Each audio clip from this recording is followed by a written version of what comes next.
Ladies and gentlemen, welcome back to the channel. It's NMeade here. October 2020 is now in the books, which means we have a new month to review for world records as always. We had some exciting developments with new strategies implemented for a few of the world records this month, with 8 records in total to discuss. Let's get started. Starting off October, we pick up with more activity on Moonview Highway, with Luke reclaiming the world record from Justin on October 1st by 42 milliseconds. Luke is the first player to break into the 143.0 territory with a 143.094. For those who aren't up to speed with the developments on Moonview Highway, I'd recommend watching the last world record review video for September's activity. Justin beat Luke's old world record here, introducing new strategies including a different bridge strategy on lap 1 and adding the extra main turbo before the finish line with the drift storage technique on laps 1 and 2. A full explanation of these strategies are in that video for those who are curious. Luke would reclaim the world record this month not utilizing any of the new strategies that Justin implemented. Luke said that although the main turbo strategy at the end of laps 1 and 2 is faster, he chose not to do it because he finds it is harder to pull it off despite it being easier for others. Luke also opts not to do the lap 3 bridge strategy on lap 1 like Justin does because of the extra chain wheelie it adds in, as you need both perfect chain wheelies to save time.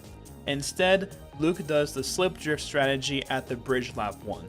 You can really take advantage of the sloped terrain after getting the slip drift to charge this main turbo quickly, noticing how there's no need to be rocking back and forth to try and charge out the main turbo at all, with Luke having much precision with executing the drift, with Luke specifically calling this one a super soft drift. Luke then counter drifts back into the ideal alignment right into the boost panel section, with this only requiring 1 chain wheelie as opposed to 2 as previously mentioned. And for those struggling with the slip drift for lap 1, my best advice is focusing on the angle that you're releasing the main turbo to wheelie around the U-turn. Most of the time you make an exaggerated left to right angle out of the U-turn, you slightly delay and then hop and hold hard left on the analog stick. And once you have this rhythm down, this can be done with close to 100% consistency. Luke comments lap 1 was pretty good, with the major weak spot being the beginning, but the rest being pretty clean, especially noting how strong the quote-unquote super soft drift was on this lap, though noting minor improvements can also be made on the boost panel section lap 1. Lap 2 was also pretty good for Luke, having a half chain wheelie at the beginning and pulling off a decent double trick. Luke points out the U-turn right after was fairly wide and the bridge section with the mushroom were only average. Ending the lap, Luke said the last turn was pretty good, but unfortunately wasn't at max speed after exiting the boost panel, which it looks like the wheelie was initiated slightly too late and a very slight wheelie nudge in the process. Lap 3 was the weakest lap in the run overall for Luke, as after a decent beginning mushroom and good trick before the U-turn itself was slightly wide and Luke had the wheelie turn quite a bit on the straight, which lost a good deal of time. The second half of lap 3 with the boost panel section wasn't that good either, Luke says, but altogether this run was still enough to clutch out reclaiming the world record, setting the first 143.0 on Moonview Highway, and adds one more world record for his tally of 11 world records held currently. Luke says at this point all prospect for improvement comes down to the boost panel section lap 3, as we've been discussing recently. Luke says he is fully confident that the truck will be beaten to the right side one day, but he is far less certain about the next blue car.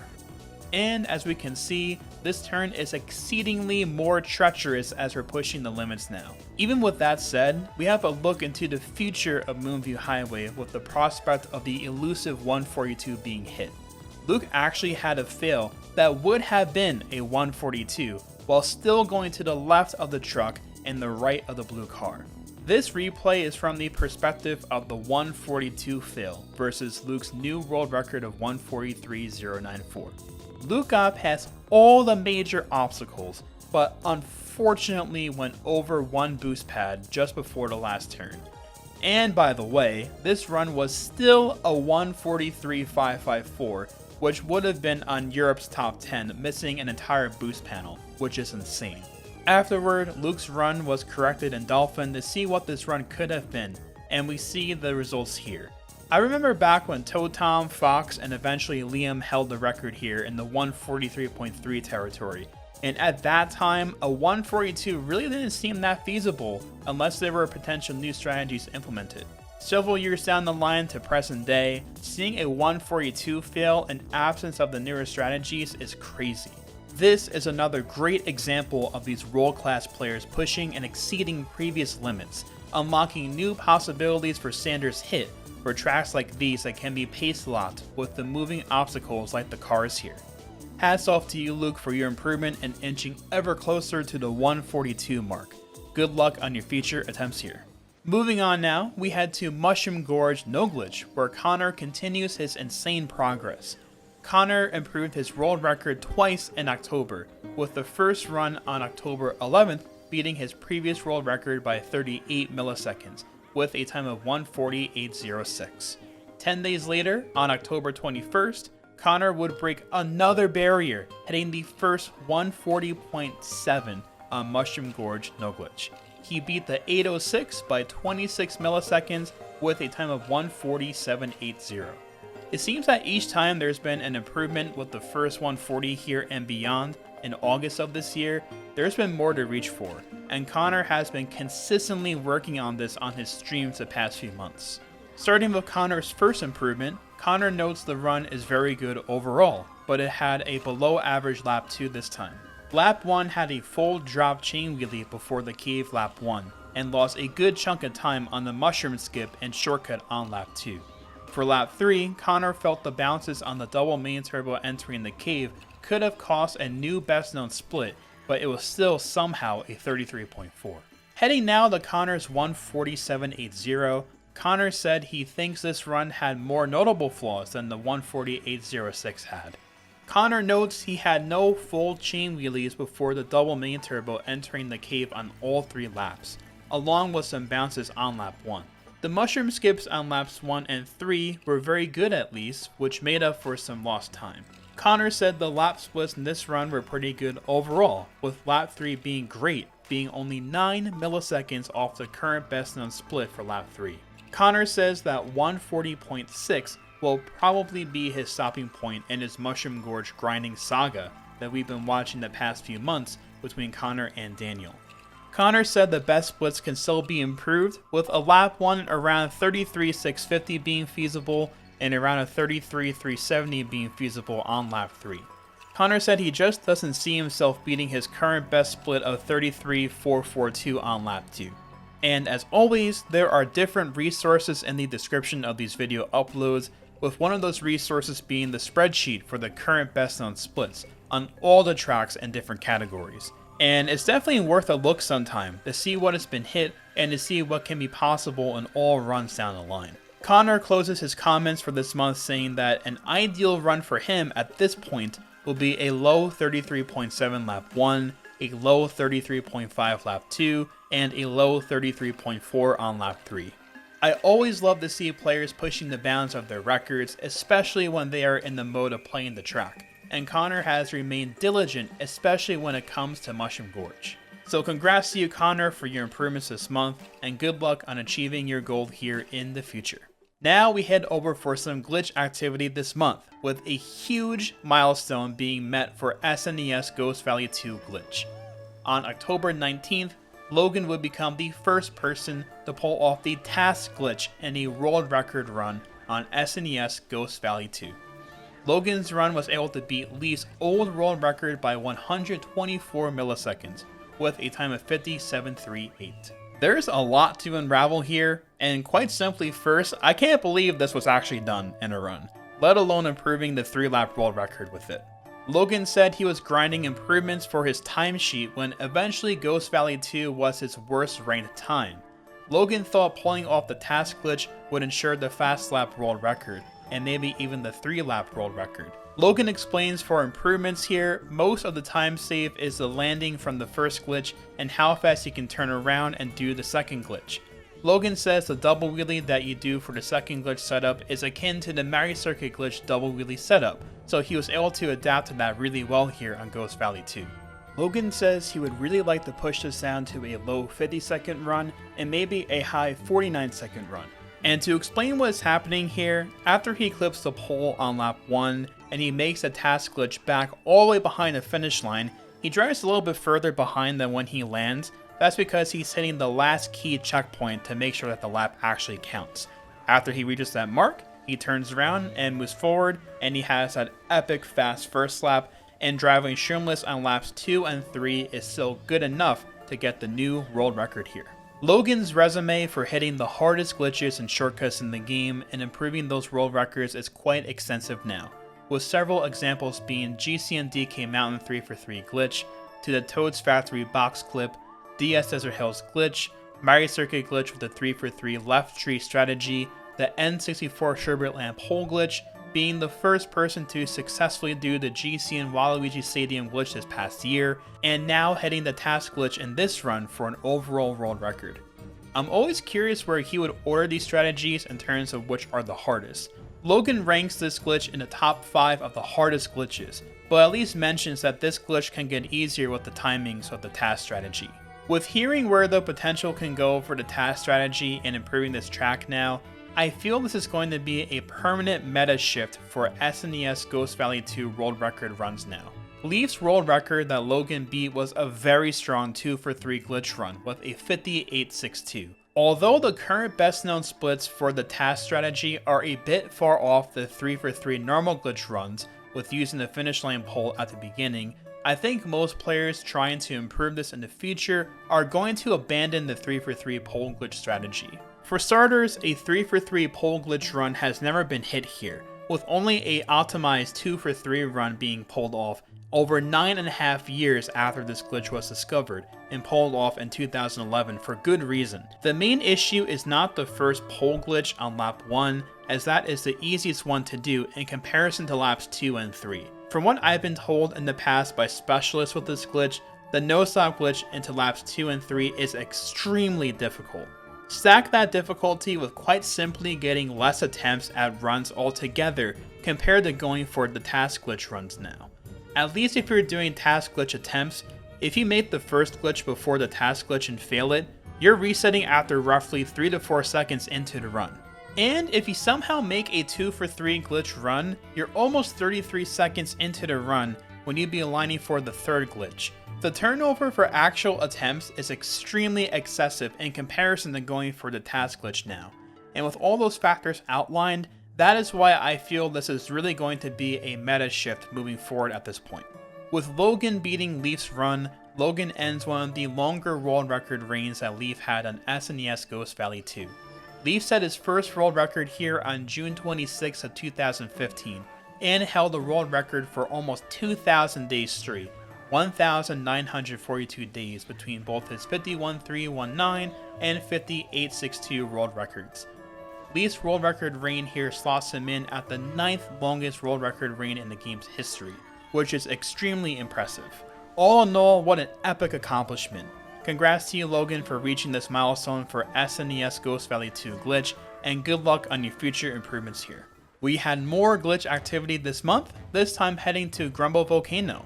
Niyaki improved upon his own world record by 72 milliseconds on October 25th, with a time of 16.133, setting the first 16.1 second time on Grumble Volcano and getting ever closer to the 15-second mark.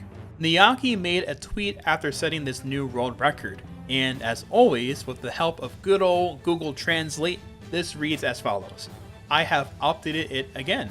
It's a waste to have advanced the brake timing on the third lap because of the tension, but I'm glad that I was able to break the record for the first time in a long time. The 15-second range is right in front of you.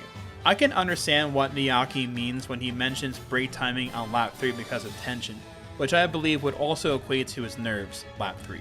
In the Ghost comparison to his previous world record, Niyaki hit the brakes quite a bit after the lap 3 transition, with his older record shooting ahead. But with a cleaner ending, Niyaki clutched out his improvement. It still puzzles me to this day how this is the current meta for doing Grumble Volcano glitch instead of the outside drifting nano bike that was used for so long, with the Quacker strategy being implemented in the beginning of 2019. For those who may be new to the Mario Kart Wii scene altogether, or have never followed these world records before, Grumble Volcano is the quickest track to complete in the game at 16,133 as of Niaki's improvement in October. As it's near the end of 2020, I'd highly recommend watching my video where I react and analyze all the current world records at the beginning of this year, especially if you're newer to the scene and you can see all the general strategies used for each track. I am definitely making another video like that at the beginning of 2021, so hope you guys look forward to that. Wrapping up Grumble Volcano for October, Niaki also hit a new best known split on lap 1 of 6.155. He also hit a 6.149 that I saw, but I don't think that's counted on the best known split page based on how Niaki entered lap 2. Either way, Niaki continues to put up mighty impressive lap splits here, and seeing a 15-second record on Grumble Volcano is becoming more clear now. Congrats to Niaki for your improvement and best of luck on future attempts here. Now we head back to some no glitch activity, this time on GBA Bowser Castle 3. Luke was back to work here, and on October 28th, Luke improved upon his own world record by 17 milliseconds, with a time of 2:16.618. Luke begins that lap 1 has some pretty decent low jumps, although the 5th one was not as good as it looks due to getting a small bounce, which lost even more time than it seems. The lap ended with a half chain wheelie, which also lost some time. Lap 2 had really nice driving for Luke, and the low jumps were very nice except for the 3rd one. Luke says the only spot he felt that could have been better would be the big ramp in the middle of the lap that had a fairly high trick, but states this didn't lose much. Luke had another half chain wheelie on the straight at the end of lap 2, which this lap could have been a 45.370 if it had been a full chain, referencing the BC3 chain wheelie chart for the different types of chain wheelies you can get with the losses for each combination. And briefly, for those unaware, wheelies last for 3 seconds at a time, and to reinitiate the next wheelie perfectly, it requires a 1 frame timing and a 60 frame per second video game, which of course is extremely difficult to time. Every other frame after the first possible frame to restart your wheelie incrementally loses time, which you can see by the chart breakdown here, specifically for combinations on BC3's last street. For lap 3, Luke mentions that had pretty poor low jumps, with the first one being good but not quite perfect even then. Luke points out beyond just getting the lower air for each low jump to notice when the wheelie is started afterward, especially with the second low not getting the instant wheelie timing, which loses time. The goal for the BC3 low jumps is getting as low air as possible to land quickly on the preceding platform, and getting a wheelie out right away to be at maximal speed for a longer period of time. These are notoriously difficult to perfect, especially in the no shortcut category, with having 15 low jumps to execute combined over 3 laps. Luke mentions the 3rd low jump was average and the 5th low was particularly bad. When compared to a perfect low jump, it lost potentially 50 to 60 milliseconds, or even more. Luke says thankfully the driving was solid after the low jumps, but the last turn could have been better. Now to the end of Luke's run, Luke had to twist in his wheelie to avoid the crack at the end, and after getting the second chain wheelie, which was a perfect chain, his chain wheelie dropped. Unfortunately, this is a common issue specifically with players who use the Wiimote and Nunchuck combination, as this is commonly referred to as getting Wii-chucked. And for those unaware, if you use the Wiimote and Nunchuck, in order to perform tricks, wheelies, and chain wheelies, it requires physically flicking the Wiimote. This lends a possibility for this unfortunate circumstance happening in Luke's case, and Luke says that this run was corrected without the drop chain at the end, and the time would have been a 2:16.529. That is honestly crazy if you think about it. Look at how close Luke is to the finish line, especially in comparison to his previous world record that he beat.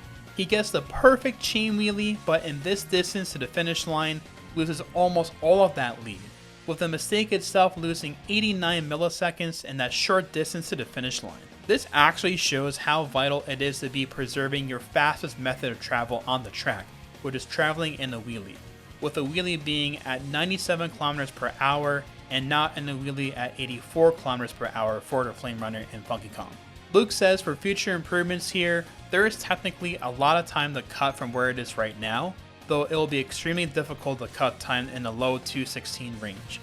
Luke notes he failed a few 45.3 lap 1s and several low 45.4 lap 1s, and is certain that a mid to high 45.2 on lap 2 is possible. Luke still isn't confident that a 45.0 on laps 2 and 3 would be possible that Havoc previously claimed, factoring in the sheer difficulty getting 5 perfect low jumps in one lap, let alone in multiple laps. We will see what the future brings here. Congrats to you, Luke, for clutching out a new improvement even with the unfortunate wheelie ending, and best of luck on your future improvements here. We had more activity on GBA Bowser Castle 3 this month, with another huge milestone in the track's meta being accomplished. On October 30th, Brigson gets the GBA Bowser Castle 3 shortcut world record for the first time, beating Luke's previous world record by 153 milliseconds with a time of 1:57.474.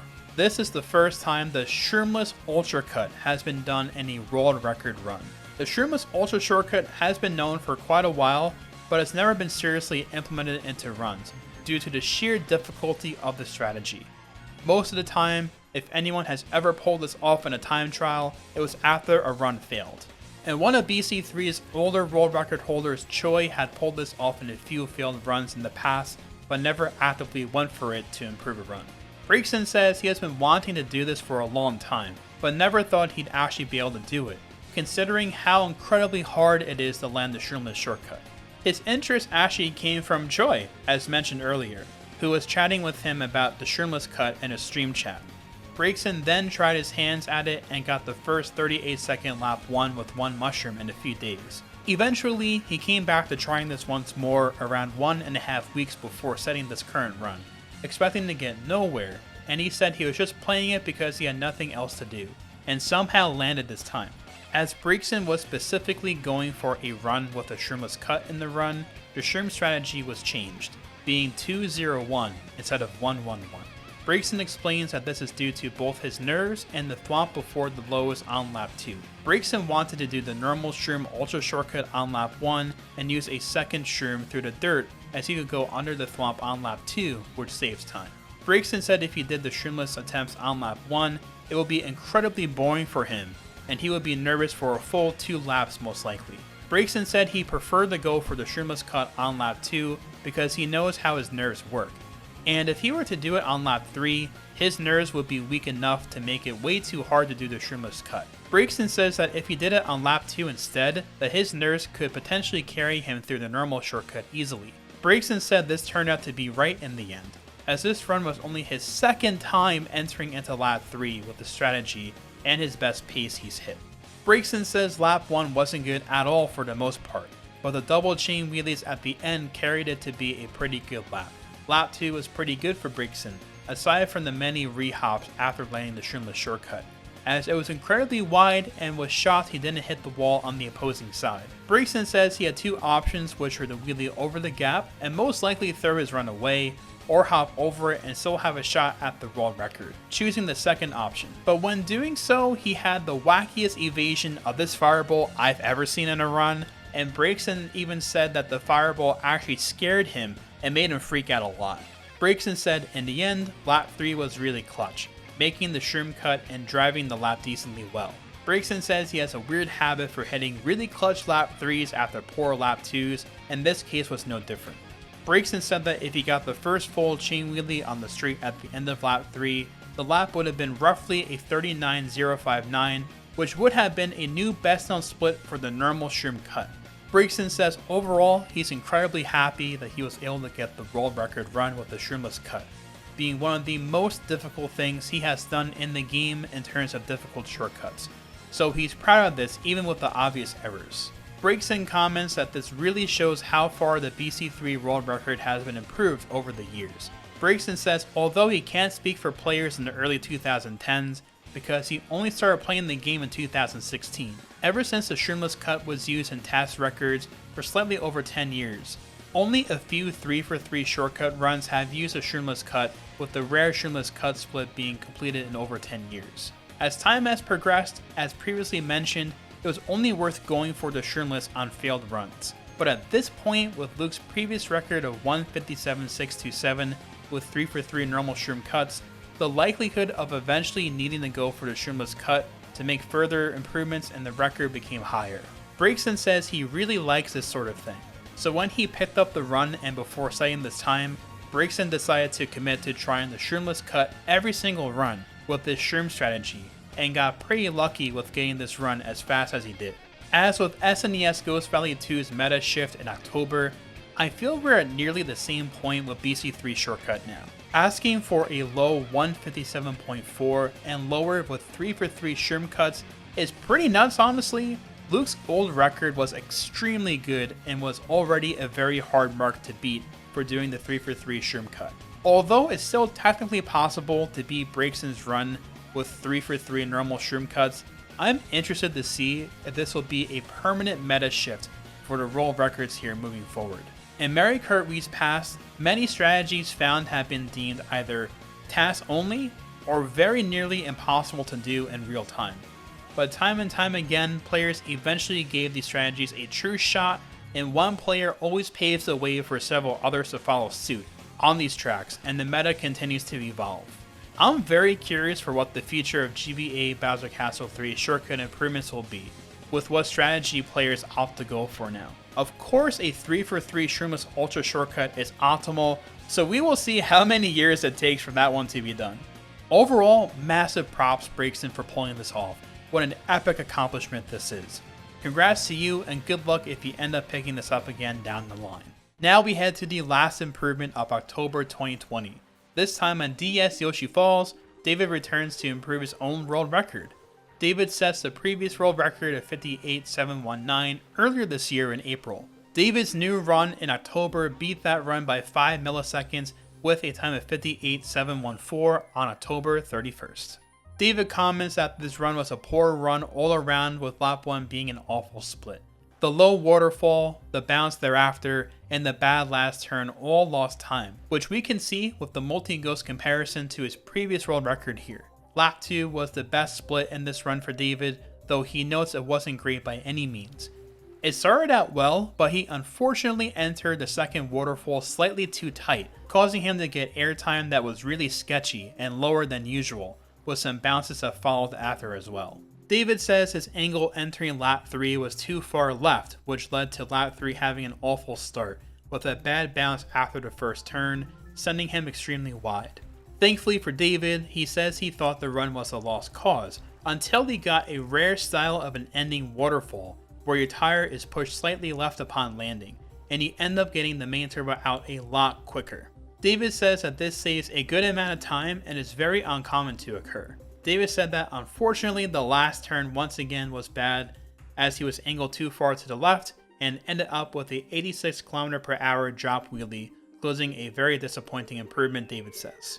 Despite the unfortunate shortcomings for much of the run, at least it was good enough to back a new improvement here at the very least. As I do from time to time in this video series, I want to give a major shout out to CTGP and their amazing multi-ghost comparison feature that is not available in the normal version of the game.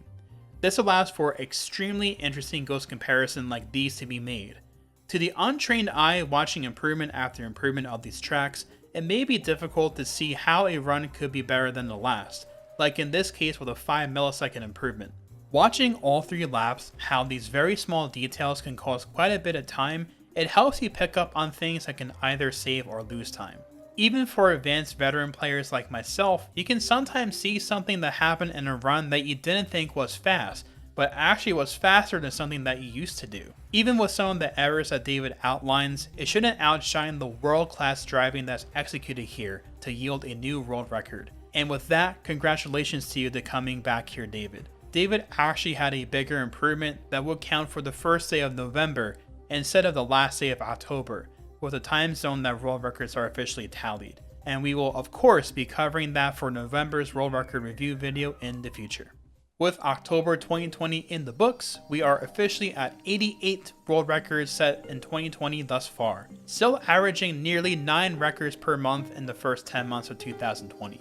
What a fun month October was with the various improvements of meta shifts on SNES Ghost Valley 2 Glitch and GBA Bowser Castle 3 Shortcut, to further refinements in Moonview Highway, Mushroom Gorge No Glitch, GBA Bowser Castle 3 No Shortcut, Grumble Volcano Glitch getting closer to the 15-second mark, and David embarking on another grind for DS Yoshi Falls. 2 more months remain for activity in the world record scene for Mario Kart Wii in 2020. As always, I wish the best of luck to all the players grinding for their new times, and congratulations to all who have set the new records this year. Thank you all very much as always for watching and supporting the channel. If you like these videos and want to see more like this on the way, please do give the video a like as it helps spread the video to more people who would also enjoy these videos, and subscribe to keep up with the latest video uploads. Thank you all once more, and I'll be seeing all of you in the next video, where we will review the world record activity for November 2020. Take care.